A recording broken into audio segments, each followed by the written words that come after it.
25 मई 2013 वो दिन जब माओवादियों ने कांग्रेसियों पर एक बहुत बड़ा अटैक किया और कांग्रेस की कही जाती है कि एक पूरी पीढ़ी ही समाप्त हो गई थी इसमें। इस घटना को आज 10 साल हो गए और पूरे 10 साल जब भी 25 मई आता है तो हर बार हर कोई इस घटना को बार बार याद करता है और इस घटना में जो लोग शहीद हुए उन्हें विनम्र श्रद्धांजलि देता है। ऐसा माना जाता है कि ये पूरी घटना के पीछे जो मुख्य टारगेट थे वो बस्तर टाइगर कहे जाने वाले महेंद्र कर्मा थे और केवल उनकी हत्या करने के लिए माओवादियों ने इतनी बड़ी रणनीति की रचना की और जिसमें उन्होंने लगभग 32 लोगों की हत्या की।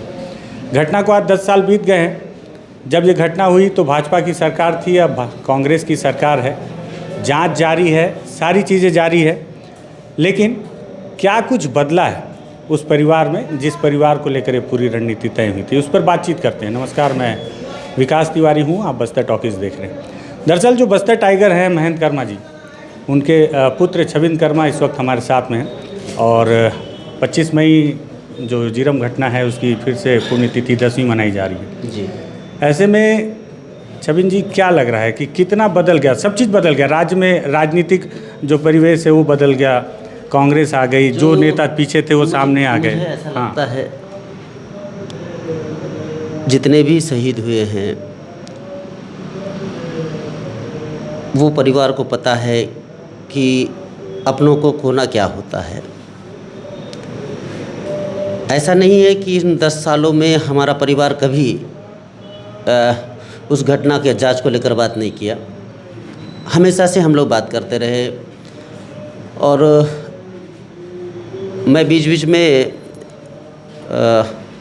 जीतू मुदलियार जी से भी मेरी बात होती रही कि माननीय न्यायालय में इसको लेकर क्या सुनवाई हो रहा है, और मैं माननीय मुख्यमंत्री साहब से भी इस मामले में बीच में चर्चा भी किया था। फिर मेरे मदर एंड सिस्टर लोग भी चर्चा किए थे।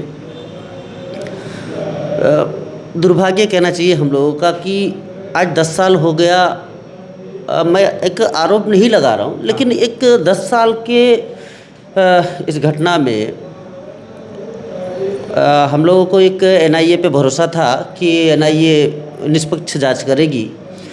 चूँकि उस दौरान बीजेपी की सरकार थी, सरकार का जो रवैया था वो सहयोग की भावना के साथ नहीं था, तो उसने मतलब जब भी हम लोग ऊपर में बात किए एनआईए की से जानकारी चाहा तो उन्होंने यही कहा कि लोकल जो सरकार है वो सपोर्ट नहीं कर रहा है। इस मामले में माननीय हमारे जो एक्स सांसद हैं, हमारे राष्ट्रीय अध्यक्ष रहे हैं राहुल गांधी जी से भी मेरी चर्चा हुई। मैं उनके पास गया हुआ था कि भाई साहब इतनी बड़ी घटना हो गई, हम लोग हमारे फादर को खोया है, हमारी तो पूरी दुनिया ख़त्म हो गई है, तो इस मामले में अभी तक जांच नहीं हुआ है। तो उनका यही कहना था कि हम लोगों ने पूरी ताकत लगा दिया, लेकिन चूँकि वो स्टेट में या बीजेपी की सरकार है वो सहयोग नहीं कर रहा है। वहाँ के मतलब गवर्नमेंट और गवर्नमेंट के जो मतलब सिस्टम है वो कहीं से भी सहयोग नहीं कर रहा है। तो उसके बाद हम लोगों को एक उम्मीद थी कि चलो अब हमारी सरकार आएगी। हम लोगों ने मतलब सरकार भी आई हमारी। 2009 में एक घटना घटित होती है, आपने देखा। हमारे जो यहाँ के दंतेवाड़ा के एमएलए रहे भीमा मंडावी जी जो शहीद हो गए, वो उस घटना के काफ़ी समय बाद हुआ। उसके बाद उसका रिजल्ट भी आता है, उसमें कई लोगों का पूछताछ भी होता है, अरेस्टिंग भी होता है, लेकिन जहाँ पे पूरे कांग्रेस का एक फ्रंट लाइन का जो लीडरशिप था वो टोटल ख़त्म हो गया। तो मतलब मुझे ऐसा लगता है कहीं ना कहीं कि भारतीय जनता पार्टी कभी भी नहीं चाहा है कि नहीं चाहता मतलब कि जीरम का सच सामने आए। हमने स्पष्ट तौर पे उस दौरान भी मैंने आपके मीडिया के माध्यम से मैंने सरकारों से भी मांग किया था, एनआईए से भी मांग किया था कि जितने भी लोग शरीक हैं उनका भी नार्को होना चाहिए। मैंने उस बात को भी रखा था। जितने भी लोग शरीक हैं मतलब उस घटना मतलब चाहे वो उस दौरान रहे आईजी रहे हों, अच्छा जो हाँ मतलब पुलिस के आला अफसर भी, और गवर्नमेंट में रहे लोग, गुप्त विभाग के लोग, तो इनको इन चीज़ों की जानकारी तो होगी। कि उस दौरान जो घटना घटित हुई और आपको सूचना नहीं, ऐसा कैसे हो सकता है? इतना बड़ा मतलब बड़ी तादाद में नक्सली आए।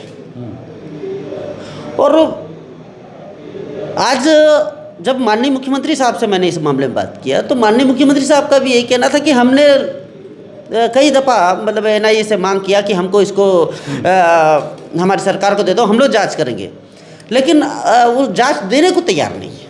तो कहीं ना कहीं ऐसा लग रहा है कि भारतीय जनता पार्टी की जो सरकार केंद्र में है वो नहीं चाहती कि सच्चाई सामने। पहले राज्य में थी तो नहीं चाहती थी, अब केंद्र में इसलिए नहीं चाहती। बिल्कुल बिल्कुल बिल्कुल, वो चाहती ही नहीं है कि इसका सच सामने आए।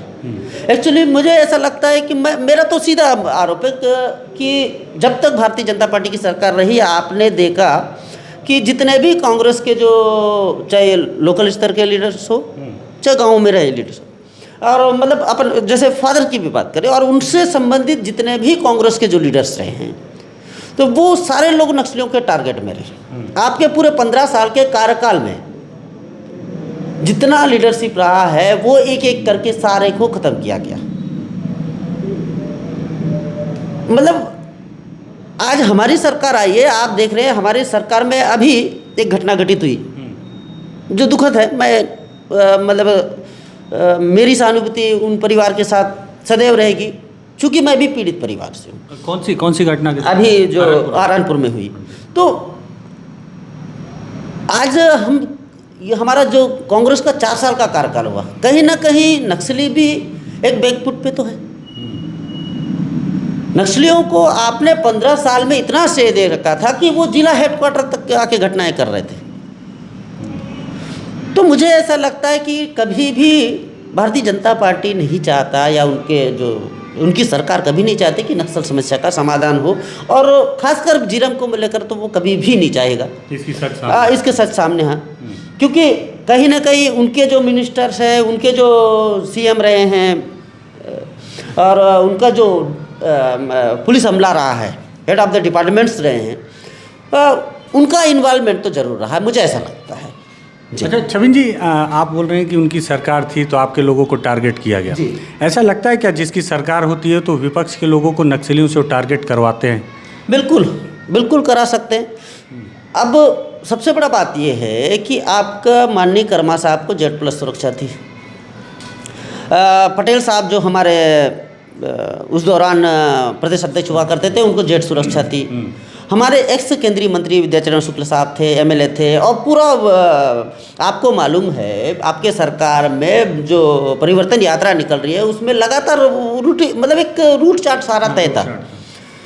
अब सारा चीज़ें तय होने के बावजूद आपने रोड ओपनिंग का काम या पूरा जो मतलब फोर्सेस लगाना था, इतने बड़ा पूरा फ्रंट लेवल के जो लीडर्स है वो आपका जब जा रहे थे तो आपने फोर्सेस क्यों नहीं लगाया, या आपका सूचना तंत्र क्या कहता है? ठीक बात। मतलब कहीं ना कहीं ऐसा है ना कि आपको जानकारी थी कि वहाँ पे घटना घटित होनी है। दूसरा ये कि उस दौरान जिस दिन घटना घटित हुई, घटना घटित होने के बाद मैं दंतेवाड़ा में था, मेरे भाई दीपक वहाँ पहुँच गए थे थाना, उनको तो जाने नहीं दिया था, लेकिन उसके बाद मैं बच्चों को लेकर मैं वहाँ तक पहुँचा। वहाँ जाने के बाद हम लोगों ने फादर के बॉडी रिकवर की। वहाँ से 8 किलोमीटर पे घटना हुई, मतलब तोंगपाल थाने से, और वहाँ से 10 किलोमीटर था। मतलब दरबा से नहीं, दरबा से 8 किलोमीटर और तोंगपाल से 10 किलोमीटर। तो 10 किलोमीटर और 8 किलोमीटर के अंतराल में आपका फोर्सेस नहीं पहुँचना 3 घंटे तक कई संदेह को जन्म देता है। तो मतलब बिना आपकी सहमति के, मौन सहमति के इतनी बड़ी घटना कभी भी नहीं हो सकती, मुझे ऐसा लगता है, खासकर सरकार की।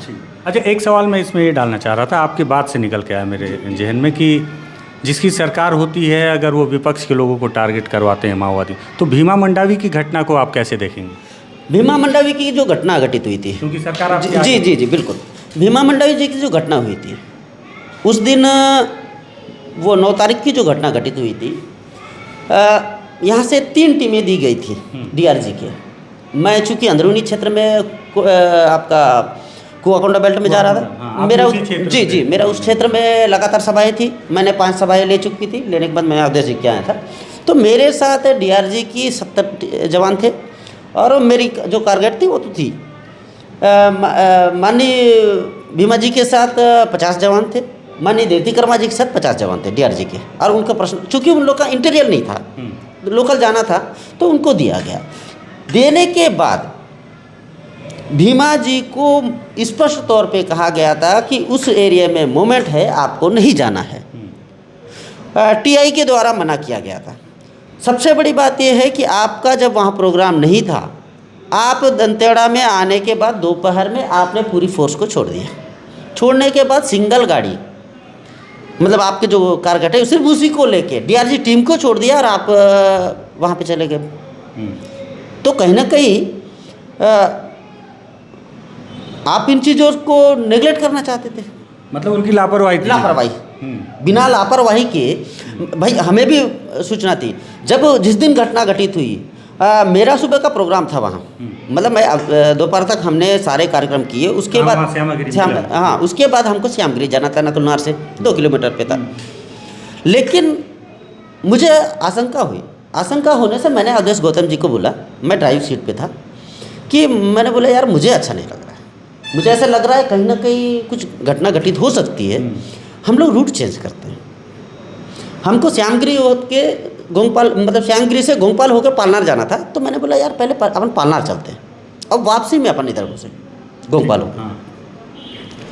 तो हम लोगों का एक एट द मोमेंट हम लोग को जब रूट चेंज किए, कहीं ना कहीं वो हमारे लिए भी मतलब एक सुरक्षा के दृष्टिकोण से हम लोग सारे लोग, चाहे वो मेरे फादर रहे तब भी और अभी मदर भी, कि हम लोग जिस रूट पे जाते हैं कोशिश करते हैं कि उस रूट को छोड़ दें। चूँकि हमको मालूम है, अनुभव है। हाँ, चूँकि हम जान रहे हैं एक मतलब शुरू से ही फादर के साथ हम उनके साथ पीछे पीछे रह के फ्रंट लेवल पे ही नक्सलियों के खिलाफ रहे हैं।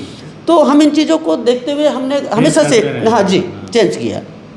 तो भीमा जी को स्पष्ट तौर पे टीआई ने मना किया था कि साहब उस रूट पे आप नहीं जाएंगे और वहाँ पे नहीं जाएंगे, वहाँ की स्थिति ठीक नहीं है, फोर्स भी नहीं है। उसके बावजूद भी उन्होंने नहीं माना।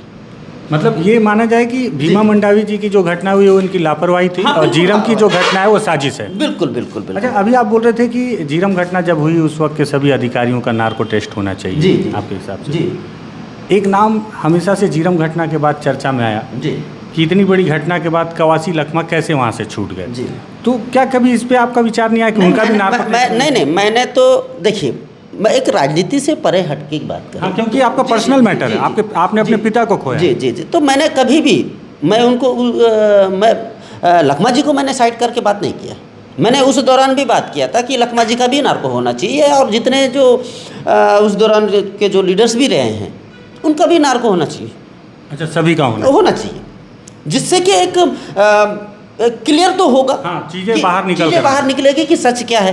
ठीक बात। भाई उसमें हमारे बहुत सारे नेता थे। हाँ, बहुत सारे नेता। तो उन सारे लोग का होना चाहिए। जब तक होगा नहीं कोई चीज़ को, कोई चीज़ गलत है वो आपके मेरे अपने नहीं, ठीक बात। हमको न्याय होना है।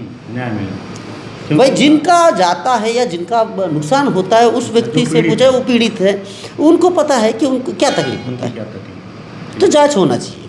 लेकिन हमेशा बहुत सारे नेता थे उसमें, लेकिन उनके ऊपर सबसे ज़्यादा संदेह हमेशा हर कोई, भाजपा के लोगों से पूछो तो बोलते हैं लखमा जी कैसे वहाँ से निकल के चले आए।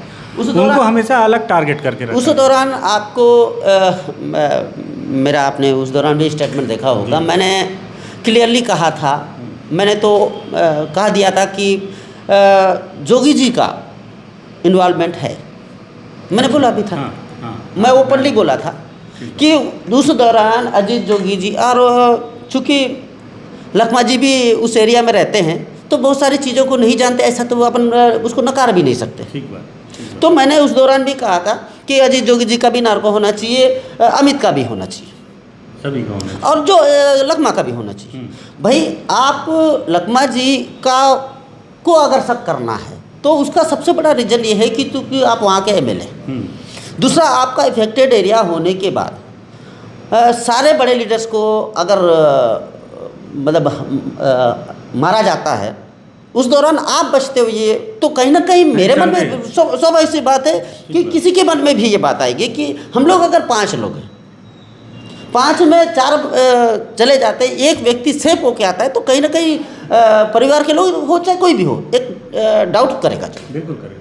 अच्छा सच क्या है, मतलब क्या गलत है वो नहीं पता, लेकिन सच्चाई क्या है वो? जी जी जी जी, हम सिर्फ इतना जानते हैं कि जो भी सच उस दौरान की है वो आना चाहिए।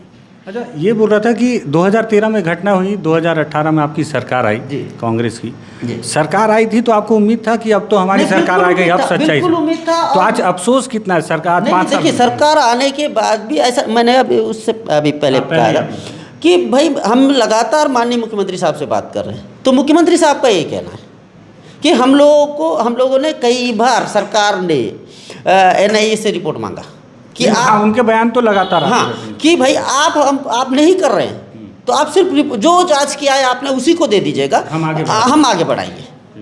तो वो अच्छा, वो जांच भी करने नहीं दे रहे हैं, हाँ, अड़ंगा जब अड़ंगा डाल रहा है, जब तक क्लियर नहीं होगा तो हम लोग कैसे जांच करेंगे? जी जी जी। तो अफसोस है कि नहीं इस बात नहीं, का? बिल्कुल, मतलब ये तो मुझे ऐसा लगता है कि एक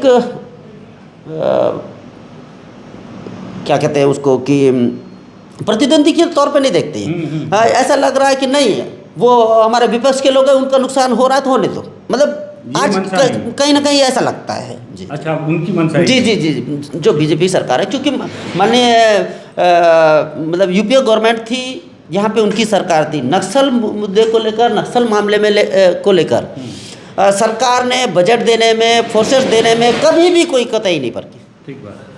लेकिन इनकी सरकार केंद्र में आने के बाद छत्तीसगढ़ सरकार को आप कहीं पे भी नहीं देख रहे हैं कि फोर्सेस के मामले में मतलब सौतेला व्यवहार जी किया जी जा रहा है, जी जी ये सब ये- जी, बिल्कुल बिल्कुल ठीक बात। जी। अच्छा, छवि जी ये बोल रहा था कि बस्तर टाइगर थे महेंद्र कर्मा जी, और आप लोग उनको देखते हुए सारी समस्याओं से जूझते हुए बड़े हुए, आज वो नहीं हैं, तो पारिवारिक कितना फर्क पड़ा है आप लोगों के अंदर में, कितना फर्क है? क्या लगता है कि आज वो होते तो क्या होता, नहीं है तो क्या है?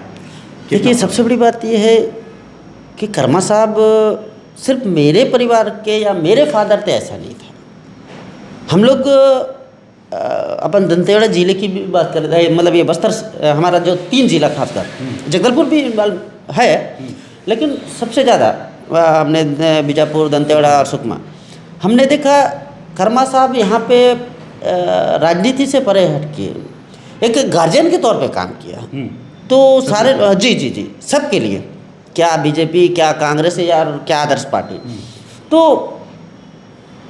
हम लोगों को तो नुकसान हुआ ही है, लेकिन इस क्षेत्र को और इस क्षेत्र की जनता के लिए भी बहुत बड़ा नुकसान। जी जी, बड़ा नुकसान है, क्योंकि उनके रहने से वो एक डेवलपमेंट को लेकर भी सोचते थे। यहाँ के लोग, जब यहाँ पे मेरा क्षेत्र है, मतलब मेरा शांत रहना चाहिए, विकास होना चाहिए, वो लगातार आपने देखा कि वो इस मामले में कभी भी मतलब अपनी जान की भी परवाह नहीं की कि मुझे जनता के लिए करना है। और मतलब जो जन नेता में होना जी जी, तो मुझे एक बड़ी खुशी होती है कि मेरे जो परिवार है, मतलब इवन मेरे अभी वर्तमान में मेरी मदर है, 2 बहनें हैं जो राजनीति में हैं, 2 भाई तो खैर एक राजनीति में नहीं है वो, हाँ। तो मैं ये चीज़ देखा मेरे पूरे परिवार में कि मेरा पूरा परिवार लगातार, लोग बहुत सारी राजनीतिक बातें करते हैं, बहुत सारे चीज़ें उठाते हैं, लेकिन मैंने ये देखा कि जनहित के मुद्दे को लेकर या जनहित में मेरा परिवार हमेशा से वो फ्रंट लाइन पर रहा है, और जहाँ पे भी जिस स्तर से भी मतलब सहयोग करना है, एक फादर का जो दिखाया हुआ रास्ता है कि नहीं, जो भी ज़रूरतमंद है उनके लिए सहयोग करना है, तो वो चीज़ को लेकर मेरे पूरे परिवार लग रहता है। मुझे बड़ा खुशी होता है कि नहीं, मतलब एक फादर की जो सोच है उसको आगे बढ़ा रहे हैं। जी जी जी जी। क्या लगता है कि जो होना था वो हो गया, एक दुखद घटना के तौर पर हुआ, अब सामने चुनाव है, महेंद्र कर्मा जी की जो शहादत है, तो जनता का रिस्पांस क्या है? सरकार ने जो काम किया, अभी चुनाव सर पे, क्या लगता है कि इस बार के चुनाव में जनता आपको, कर्मा परिवार को फिर किस तरह से स्वीकार करेगी? देखिए, सही मायने पे देखा जाए तो ये तो लोग अलग अलग आंकड़े लगाते रहते हैं, लेकिन मेरा मानना है जो भी है वो लास्ट मोमेंट पे जब वोटिंग होता है वो रिजल्ट तय करता है। लेकिन मुझे ऐसा लगता है, मैं एज ए मतलब एक राजनीतिक तौर पे नहीं, एक कर्मा परिवार की बात करूं तो मैंने ये देखा है कि यहाँ पे लोग हम लोगों को पार्टी वाइज बात नहीं करते। अच्छा। जी। तो यहाँ पे हमेशा मतलब जैसे मैं पिछले इलेक्शन भी देखा, मतलब 18 का जो इलेक्शन हारे, मतलब मैं फादर के जाने के बाद मतलब 13 का इलेक्शन लड़ रहे थे। 13 का इलेक्शन तो माँ सिर्फ एक नाम था। हाँ। देवती कर्मा जी, चुनाव तो चूँकि मैं ही लड़ रहा था। 18 का भी इलेक्शन देखा हमने और 19 का इलेक्शन, खैर वो तो सरकार में रहते हुए लड़ा गया। लेकिन 2 इलेक्शन में मैंने एक चीज़ देखा कि हम लोग जीते भी और हारे भी। तो उसका सबसे बड़ा कारण यही रहा है कि जो हमारे अपने लोग हैं वो हमसे, मतलब जब हम 13 के इलेक्शन लड़ रहे थे तो उस टाइम हमको बोलते थे, बोले अरे बीजेपी वाले आ रहे हैं। गाँव में हम लोग जब जाते थे तो बोले बीजेपी वाले आ रहे हैं, सीपीआई वाले आ रहे हैं, आप लोग आ नहीं रहे। मतलब उनको इंतजार रहता था कि ये लोग कब आएंगे। जी जी जी। और 18 के इलेक्शन में जस्ट हमने वही देखा कि बड़ा, चूँकि मैंने भी दावेदारी किया था, लेकिन हम लोग, चलिए पारिवारिक बात थी तो हम परिवार के लिए सहमत हो गए। लेकिन मैं उस दौरान ये चीज़ देखा कि हमारे यहाँ की जो जनता रही बड़ी शांत रही। तो कहीं ना कहीं वो चीज़ें वो हमारे नेगेटिव गया कि, और बीच में हम लोग चर्चा भी कर रहे थे कि अब आने वाले समय में क्या होगा। तो हमने एक चीज़ पाया है कि हमारे परिवार में कभी भी एक पर्सनली अगर अपन देखेंगे तो परिवार में कोई विवाद नहीं रहा है। लेकिन चूँकि लोगों को अब राजनीति में मदर भी है, मदर एमएलए है, दोनों सिस्टर, एक जिला पंचायत अध्यक्ष है, एक सदस्य है, अब मैं राजनीति में हूँ। तो हम लोग जैसे भाई कुछ लोग आपके पसंद चाहने वाले हैं, कुछ मेरे चाहने वाले हैं, मतलब हर किसी की अपनी अपनी पसंद होती है। तो उन पसंदों को लेकर ये छविन का है, ये तुलिका के साथ, मतलब ये जो बांट दिया गया है। लेकिन अगर ओवरऑल आप देखोगे तो आप वो कौन लोग हैं, तुलिका, छविन, सुलोचना, देवती कर्मा जी, ये कौन है? कर्मा परिवार, मतलब परिवार से है ना। मतलब आप जो लोग जुड़े हैं वो कर्मा परिवार से जुड़े हैं। धुरी एक ही है। हाँ, यस। मतलब लोग भले ही बांटने की बात करते हैं लेकिन एक है। अभी भी जैसे हम लोगों ने चर्चा भी किया था, मैं मतलब मदर के साथ चर्चा किया था, हम लोग भाई बहन ने भी चर्चा किए थे। तो बोले जैसा माननीय मुख्यमंत्री साहब या पार्टी गाइडलाइन जो निर्देश करेंगे अपन लोग उसको करेंगे, ऐसा हम लोग की बात हुई थी। तो बहुत सारे लोग तब भी चूँकि आपके साथ जुड़े तो अरे आपको मिलना चाहिए, आप नहीं आप सही काम कर रहे हैं, आपको मिलना चाहिए। तो कहीं कहीं वो बातें रहती है।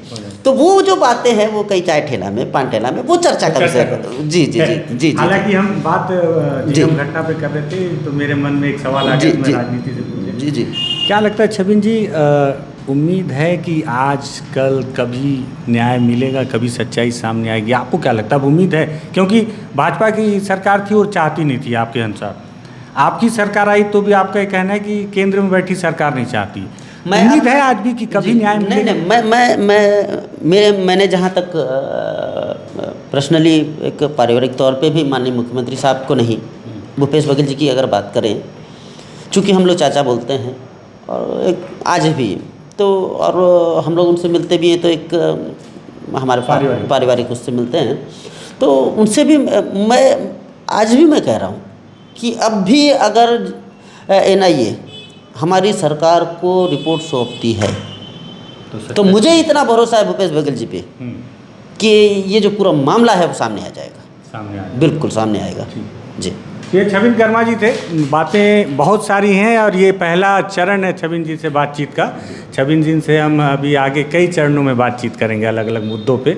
चूँकि 25 मई का दिन है और 10वीं पुण्यतिथि है झीरम में शहीद हुए 32 लोगों की, उन सभी को हम विनम्र श्रद्धांजलि देते हुए आपसे अपील करेंगे कि जिस मुद्दे पे बातचीत हुई ये काफ़ी महत्वपूर्ण मुद्दा था और इस मुद्दे को जन जन तक अगर पहुंचाना होगा जब तक झीरम में जो लोग शहीद हुए हैं उन्हें न्याय ना मिल जाए। तो इस वीडियो को शेयर कीजिएगा, बस्तर टॉकीज़ को सब्सक्राइब कीजिए। धन्यवाद।